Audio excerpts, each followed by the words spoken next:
Hello, I'm Lynda Kinkade live at the CNN headquarters here in Atlanta, and this is One World.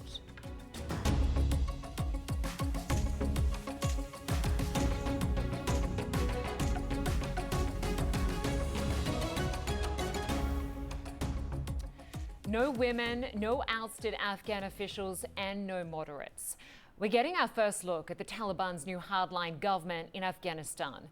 The acting prime minister there seated in the middle. One day after that announcement, a small group of defiant women took to the streets in Kabul, some holding signs that read, "How is the world watching us silently and cruelly?" And if you look closely, you can see one Taliban fighter whipping several protesters. Witnesses say journalists and even young people watching it unfold were beaten, some severely. Well, the US Secretary of State, meanwhile, toured facilities processing Afghan refugees at Ramstein Air Base earlier in Germany. And at a news conference just moments ago with the German Foreign Minister, Antony Blinken said the US is taking a wait-and-see approach when it comes to the new interim government. Yesterday, the Taliban named a new interim government.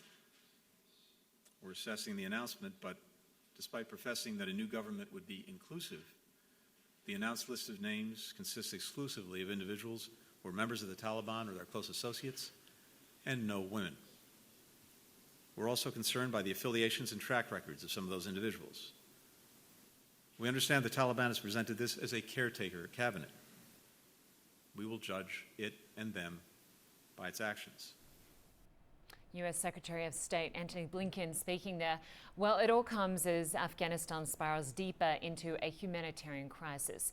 CNN's Nic Robertson joins us now from Islamabad with more on that. And Nick, I want to ask you about more of the reaction in Afghanistan. But first, if you can react to the statement we're just hearing from the US Secretary of State Antony Blinken, and whether the Taliban, this new interim government, will be recognized by the international community. I think the evidence is this is not a government that's going to be recognised anytime in the short term.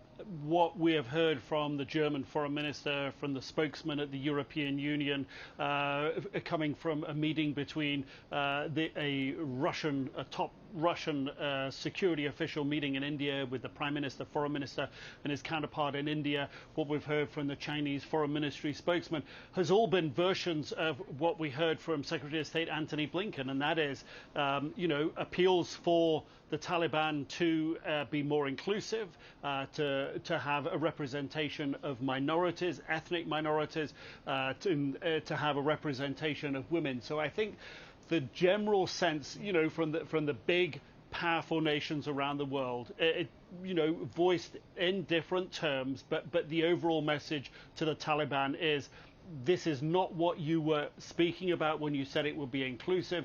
It's not what we were expecting, and we're going to continue to judge you not by what you've said you'll do, but by what you actually do. So I think for the international community, the message to the Taliban is clear. You've fallen short on your first major task in our eyes. That's the message. Yeah, certainly a very clear message, Nick. And as we have been seeing in Afghanistan, in pockets of Kabul, people are protesting. Small groups of women are protesting, and some have been whipped by Taliban fighters. We are also hearing from the ousted president, Ashraf Ghani, explaining while he fled the country and responding to claims that he fled with millions of dollars. What is he saying?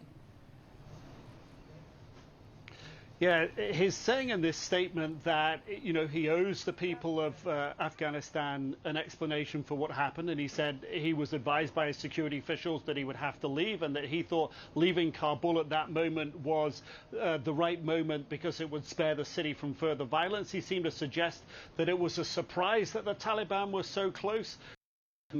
I'm not sure that everyone in Afghanistan would have that same perception, but he said the important thing was that he wanted to deny the accusations that he had fled with millions and millions of dollars in cash. The accusations were up to $169 million had taken with him. There was no evidence for it.